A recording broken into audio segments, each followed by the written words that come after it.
Live SSE Electricity League games? Then we'll bring the games live to you. Introducing the Watch LOI Season Pass, the brand new online soccer streaming service with live commentary. Watch over 50 SSE Electricity League games at home, on the go, wherever you are. The Watch LOI Season Pass. Sign up now and view over 50 games live for just €55. Go to watchloi.ie. TechFinder gives your business access to thousands of IT contractors globally on one direct platform. Browse thousands of professional profiles. Create job postings. With a no-commission policy, TechFinder's subscription platform does the work for you. Join now as a company or contractor at techfinder.com. Football on Off the Ball with Paddy Power. Chasing down the competition with the momentum of a Man United Champions League charge. Gamble responsibly. See wwe.net. You're welcome back. It is Thursday night on Off the Ball. It's nearly 7:30, so as always, it's time to talk to John Giles. Evening, John. Evening, Nathan. John, we're still getting a lot of very positive feedback and from people who enjoyed your all-time 11s series, which I'm sure you'll be pleased to hear. If people want to hear them, you can get the podcast, just get onto the OTBA app, get onto the podcast section, and they're all there. I think there's 12 of them in total from the height of the lockdown, and who knows, we may get back to something like that of our own choosing at some stage over the next while, John. But yeah, it's great to hear this. Well, Nathan, don't get, we were only filling in. It worked out well. We were wondering what we're going to do for as long as it was lasting. That well, we got through it anyway. We did. I'm delighted people enjoyed it. Yeah, they certainly did, and yeah, it was a brilliant series that people should, if they missed any of them at all, should go and listen back to. We've obviously had some difficult conversations, unfortunately, over the last few weeks. Tonight, though, we can have a bit more of a positive conversation because two of your former teams last night promoted back to the Premier League. Yeah, well, yeah, Leeds did it the other night, as we know. They were promoted because who lost? I think one of the teams lost. Brentford, was it? Brentford. Yeah. And the crowd went down to the ground, and the next day they were declared champions, and the crowd went down to the ground again. So the huge support there, as we know, Nathan. You know, huge support for Leeds in Ireland, actually, I believe, from the old days. So I'm delighted for them, and certainly for West Brom, because West Brom looked like they'd blown it, Nathan. And they're terrific supporters at West Brom. They made me very welcome when I came down from Leeds. And I made a mistake in it when I said delighted to be in Birmingham. And I was in the Black Country, and they didn't like that. Right. They said, oh, no, Johnny, no, not Birmingham, it's the Black Country here.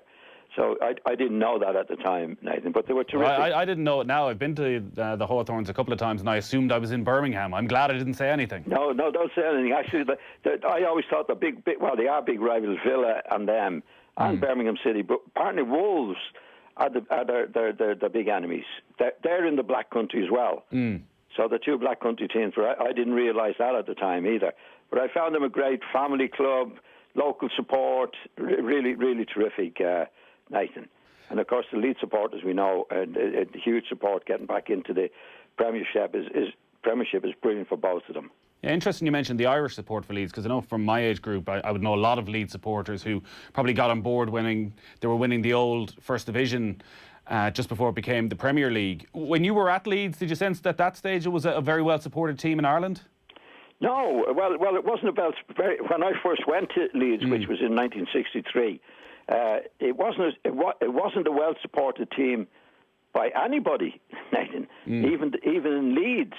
Because at that stage they'd been a second division team mostly, came up to the first division a couple of seasons, then go down again, and it never won anything. So it was only in Don Reevy's management, when he took over, that we started to win trophies. Well, that went on for 10 or 11 years. So in that time, by the time we'd got to the 7th, 8th years, there was a huge following that stayed with the club ever since those particular days. Yeah, I'd imagine there was a huge amount of Irish people that started following them as well, because you were playing there. Like we've seen with other teams, with the Arsenal side of the 70s, when Stapleton and Brady were there, so many Irish people because of those players. Likewise with Manchester United. Did you find having you at Elland Road, at Leeds, meant that actually people in Ireland took far more of an interest in the club? Oh, definitely. Well, I think it was a tradition. When I was a kid, I followed Manchester United from a distance, because Jackie Carey was there, the great Jackie Carey, who captained Manchester United when they won the Cup in 1948. And that was the start of the Manchester United followers, actually, that went on from there, because we had Liam Whelan and a couple of Irish players along the way. But when I went to Leeds, definitely some of the younger people, as we did well, definitely caught on to Leeds. I always know when I go home, Nathan, I always know, people say to me, I'm a Leeds supporter. I say, you're 57, you're 58. They have to go around. Now, they would have had their own kids who support Leeds as well. Yeah. Now, there's a huge support for them. And finally, they have a bit of joy back in the Premier League after 16 years and some incredibly difficult and worrying times with the way the club was run for periods of that 16 years. And now they're back and they have a manager that they can believe in and that excites everybody, Leeds supporters and people outside of Marcelo Bielsa. The next step now is trying to stay in the Premier League and what they do over the transfer window, because we've seen this season two different ways of doing it and there's no guarantees of success with either. So Norwich come up and barely spend anything and are going straight back down again. Aston Villa went and spent almost 140 million, and depending on what happens on Sunday, they may also be going down. Yeah. What would you advise Leeds to do? Well, what I would advise Leeds to do is spend the money or make X amount available for the manager and let him pick, Nathan, who he wants to bring into the club. Now, I think he would need advice on that, but I'm sure he would get somebody that he really knows and trusts their judgment to get the players in. I was a little bit concerned about them the other day when I read in the paper that they were interested in, is it Cavani and Ibrahimovic? Yeah. You know, this is not good. These are lads who have been great players, but they wouldn't be the type of players I would be looking at to keep Leeds in the Premiership. So I think they do need to spend money, Nathan, but if it's spent in the right way and by the right people. You know, Villa did it like other clubs, as you say, during the season. I think they spent 140 million. But I don't think Dean Smith, the manager, actually spent that money. You know, they have a director of football, yeah. In the club. Actually, I've got his name here. Garcia Pitach. Yeah, Jesus Garcia Pitach, yeah. Now, you know, if he... See, I've always believed, Nathan, 90% of the job in management is getting the players in you want and getting the players out that you don't want. It's 90%, or almost 90% of the job. Now, if you've got somebody else doing that particular job, getting the players out and getting the players in, I think it's taken 90% away from what the manager should be doing. Now, Dean Smith is noted that he's not the one that's bringing the players in. But if they are relegated or they're not doing so well, it's the manager that will be sacked, Nathan. That's what's happened in the game.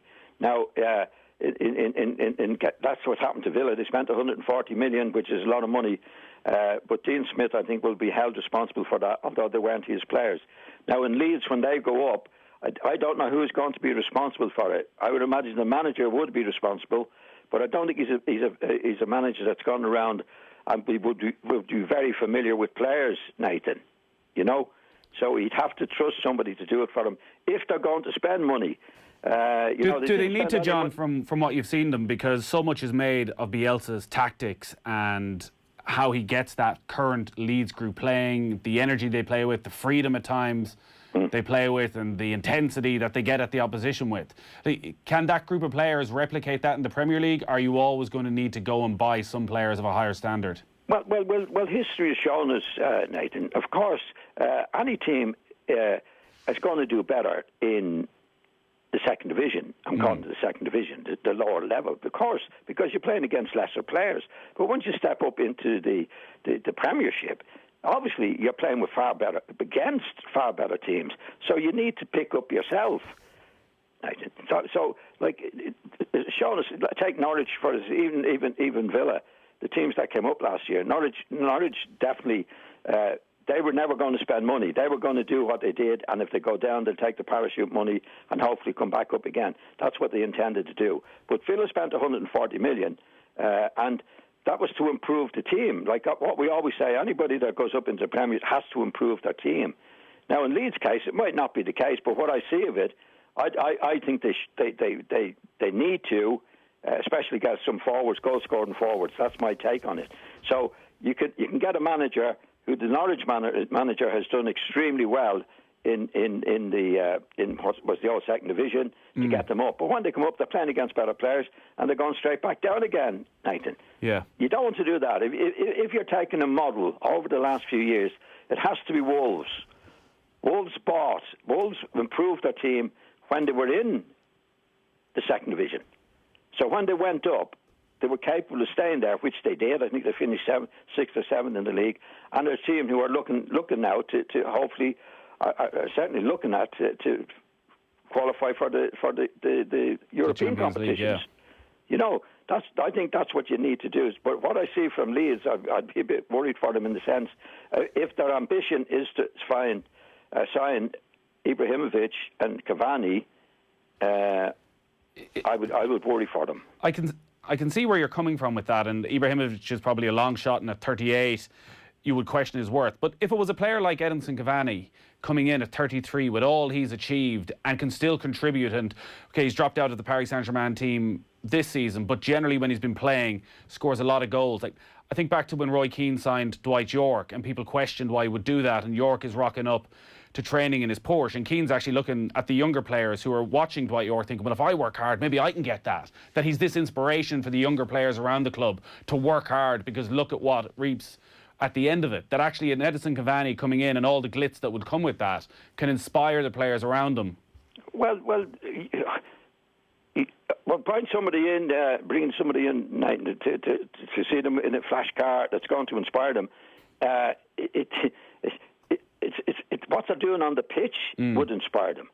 Didn't Cavani come over and play for Chelsea? Did he have a spell at Chelsea? Or am I wrong? No, he had been linked with them quite a few times, Edinson Cavani. Yeah. No, but what Radamel Falcao ended up coming over at Chelsea, yeah. What inspires young players, Nathan, is a player who trains hard, plays hard, and is very, very successful in what they do. Right attitude, but being a terrific player. That's what inspires players. There might be certain young fellas who would be impressed by the size of the car, but those guys wouldn't go on to be top-class players, in my opinion. The guys, the young lads that I've seen come through, and I saw a few coming through at Leeds in my time, they trained hard, they worked well, they had plenty of ability, and were ambitious to do what needed to be done. Mind you, we didn't have any flash cars at Leeds in my day, anyway. The relegation fight then is going to go right down to the wire on Sunday, and Watford, as it stands, in the relegation zone, and have sacked their manager out of nothing on Sunday, fired Nigel Pearson. All right, they had a very bad defeat and performance against West Ham last Friday night. Like, this is the same old story from Watford. They changed manager, well, this time it's 3 times in the space of a season. It seems to work for them. Is this an insane decision, though, at this stage of the season with 2 matches left? Yeah, terrible. Terrible, Nathan. Gino Poso, I think is his name. And what he was angry, said he was angry with Pearson because he wanted Nathaniel Chalobah, that might be his friend, instead of Tom Cleverley. And he also was critical of the left back, Mariappa. He wanted somebody else in. Now, this is the worst way that you can run a club. Here is the owner of the club, or the co-owner of the club, and he's telling the manager, who's been hired for his expertise in football, Nathan, that he's wrong, and he doesn't agree with his selection. So he sacks him. This is madness. I think Watford have got away with it over the years, Nathan. If you change your manager as many times as they have, it's a very, very bad sign. And what happens to them, luckily enough, in a few occasions, they did quite well for them, only for a short period of time, and then they were sacked again. This doesn't work in football, Nathan. They're going to. I think they'll go down, and they'll take a long time to come back up again. It is the wrong way to run a club. If you're the owner, you hire people for their expertise, and you let them get on with it. He's sacked Pearson because he didn't agree with the selection of the team. But what he should do is take the team over himself and pick the team himself. And don't be hiring managers in the first place if he's not going to listen to them. They'll need to somehow get some sort of a result against Arsenal at the weekend. We need to take a very quick break. Plenty more to come from John Giles. Football on Off the Ball. With Paddy Power. Less flashy than a Jurgen Klopp smile, but just as effective. Gamble responsibly. See dunlewy.net. As the new government commits to abolishing direct provision, News Talk examines the much debated system. I never really thought this would hit me so hard. I had to pack my life into 2 suitcases. Living in a room with family of 6 is not easy.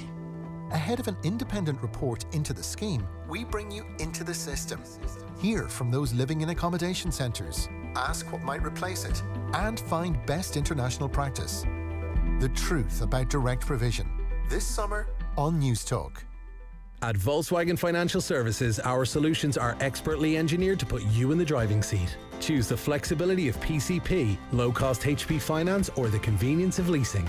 Add extras like servicing and maintenance plans. For Volkswagen, Audi, Skoda, Seat or Volkswagen commercial vehicles, discover financing options that match your needs and your budget. Talk to your local dealer or visit vwfs.ie/affordability. Volkswagen Financial Services. Affordability engineered for you. Finance provided by Volkswagen Financial Services Ireland. Subject to lending criteria. Terms and conditions apply. Time to upgrade your laptop or replace a faulty home appliance. Dreaming of a bigger TV? At Harvey Norman, we've got big deals across our huge range of home appliances and technology. Up to 300 off laptops, SIM-free mobile phones from just €29, oven and hob pack from $3.99, and true wireless headphones from €39. Shop these deals and more in our spacious stores or online, with click and collect and home delivery available. Harvey Norman, your appliances, technology and interiors specialists. Go! Apple Green is celebrating its birthday tomorrow, Friday, the 24th of July, 24/7, with amazing deals for you. The 100% Irish chicken fillet roll, only $2.47. Breakfast rolls, just $2.47. Car washes, yep, only $2.47. Slushy and 99 ice creams, only 24 cents each. Plus loads of 24/7 offers in store on chocolate, minerals and snacks. But it's this Friday only, so get down to your nearest Apple Green tomorrow. Terms and conditions apply. Apple Green, happy 24/7. Has your car insurance increased this year? Stop! Don't pay it until you call Sheridan Insurances. Our friendly team of experts are here to speak to you and understand your needs. We search over 15 insurers to get you the best insurance policy, leaving you more time and money to enjoy the important things in life. Shop local. Call Sheridan Insurances today. Sheridan Insurances Limited is regulated by the Central Bank of Ireland. Missing the buzz of live SSE Electricity League games? Then we'll bring the games live to you. Introducing the Watch LOI Season Pass, the brand new online soccer streaming service with live commentary. Watch over 50 SSE Electricity League games at home, on the go, wherever you are. The Watch LOI Season Pass. Sign up now and view over 50 games live for just €55. Go to watchloi.ie.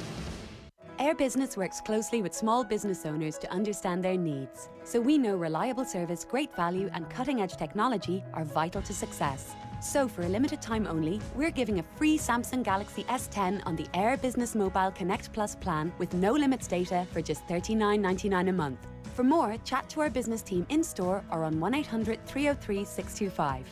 Air, let's make possible. Terms and conditions apply. Offer applies to Air Broadband customers and businesses with up to 9 employees.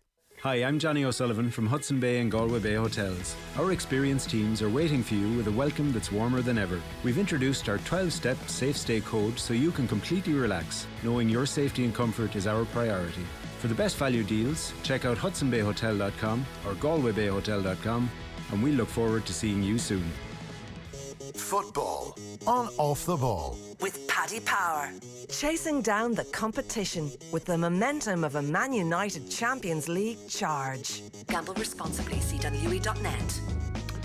Welcome back. John Giles is still with us. John, it was another surreal night at Anfield last night as Liverpool finally got their hands on the Premier League trophy. Yeah. Again, not what they expected, but for the players, that moment, the satisfaction of just getting that medal around your neck must be incredible.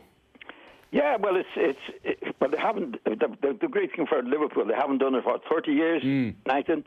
Where at one time they dominated year after year after year, and it's like a kid with a toy. You take the toy away from him, he doesn't miss it till you take it away. And I think that's happened with the Liverpool supporters. Obviously, they won the Champions League last year, but I think it means more to them to get to win the Premiership after 30 years, Nathan. It's great. It's great for them. They're a great club and great supporters. Yeah, we've spoken a lot over the last few weeks about the greatness of this side. Last night's game was a great game as well. Really entertaining football, a 5-3 victory for Liverpool. And they have shown signs at times since the restart as to why they got themselves into position. Some of the attacking play last night was, again, as good as anything we've seen this season. But maybe there's more to take from the match from a Chelsea point of view. And again, conceding 5 goals. They've now conceded 54 goals this season, which is more than Brighton, who are 2 places outside the relegation zone. Like, this is a huge issue for Frank Lampard, which, looking at their transfer targets and players they're going to sign, doesn't look like one he's going to fix anytime soon. No, well, he definitely needs to defend better than they're doing. I think they're a very, very good side, a very attractive side, very, very good going forward, Nathan. But you can't afford to give the goals away that they have done, and the figures you said there. You just can't do that. I'm not so sure about the goalkeeper, Nathan. I don't think he commands it. I don't think he's good enough. They paid a lot of money for him, I know, but they definitely have to concentrate and do something about losing the goals that they're doing. That might include getting new players in, because in Frank Lampard's day, with John Terry and these guys, they conceded very little. So he obviously knows, but they are conceding far too many goals, and it's too easy for the opposition, Nathan. You know, you can't lose 2 goals and expect to score 3 goals, although they've done a fair bit of this season. I think he's done a good job, really good job so far, but he definitely... See, from midfield on, they're very, very good. Very, very good. I think the 2 fullbacks are good. I think the central defenders and the goalkeeper are not good enough, Nathan. So he'll have to do something about that. But I think he's done a really good job. The manner in which he plays, I think when he's interviewed after the matches and that, I think he's very, very good. I think it's been a very, very good season for them.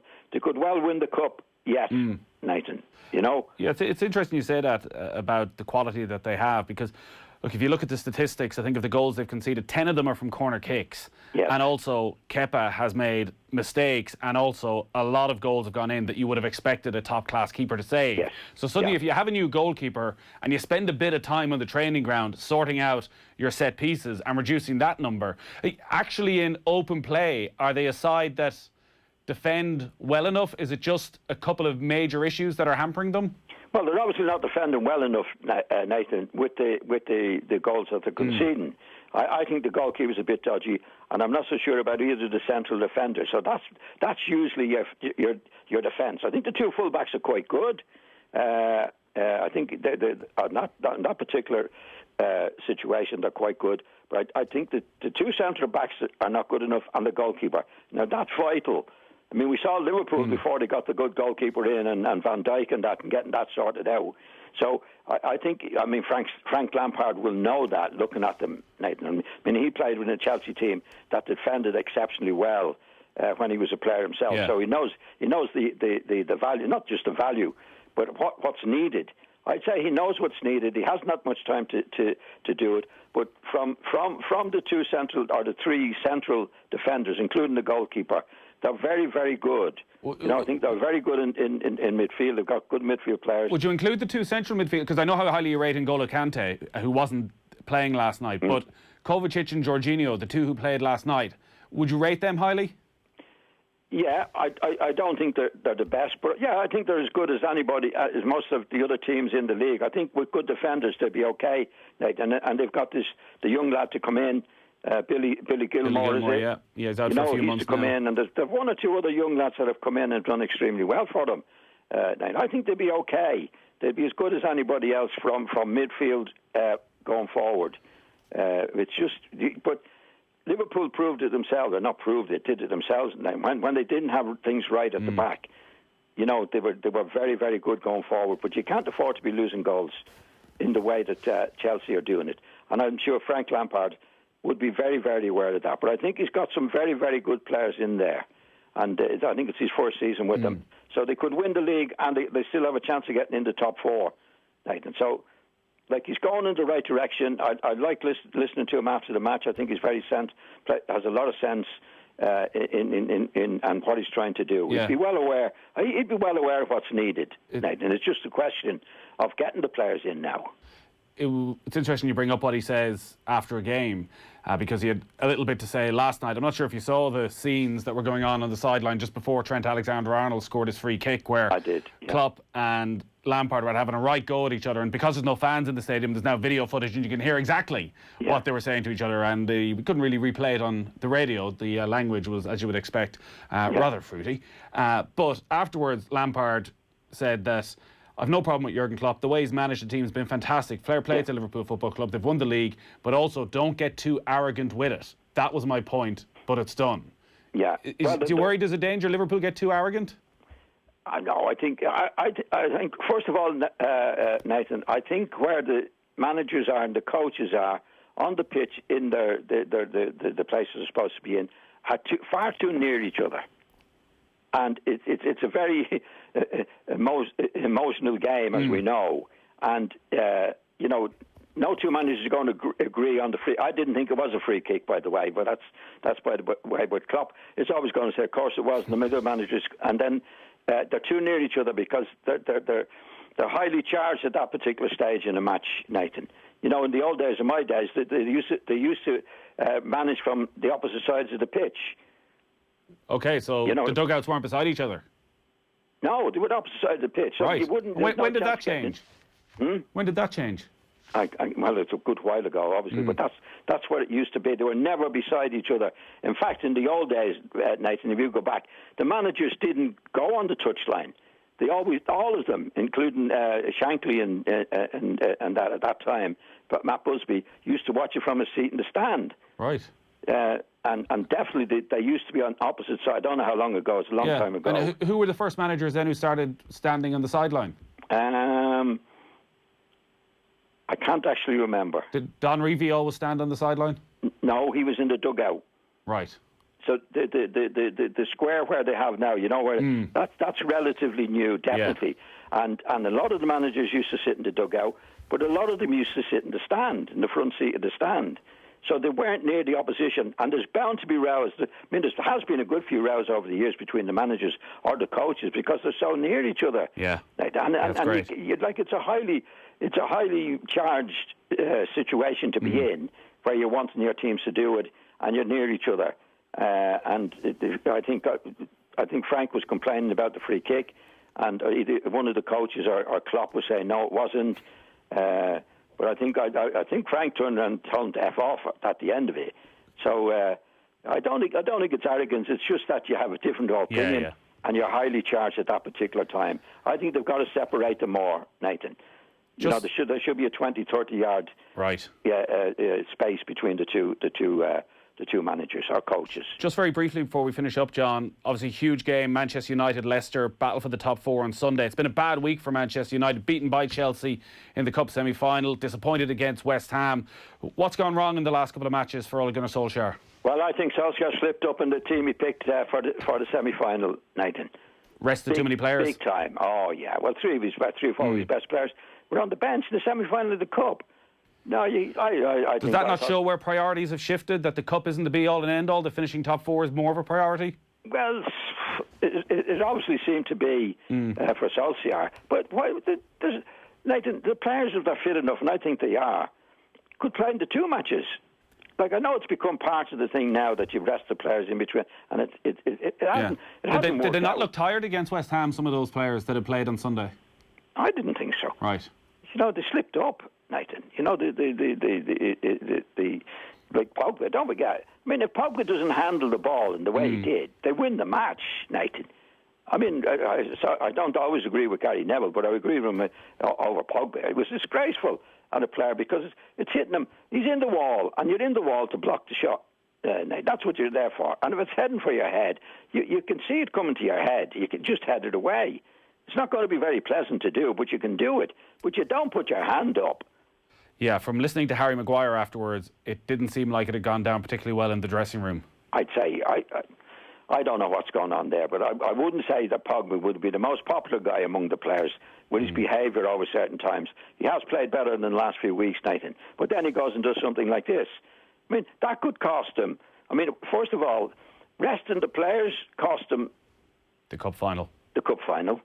And Pogba could lose them qualifying for the Champions League. Yeah.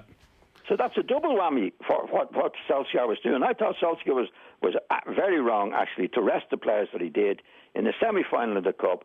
And if you win the semi-final of the Cup, I'm telling you, the players wouldn't be tired for the next match, Nathan.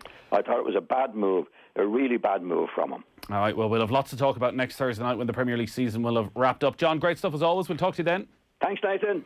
All right, great stuff from John Giles. If you missed any of that, it'll be up on the OTB Podcast Network. Up next, we're going to be talking to David Walsh about his new book on the Russian doping scandal. Sign up for News Talk Extra, our email newsletter straight to your inbox. newstalk.com/extra.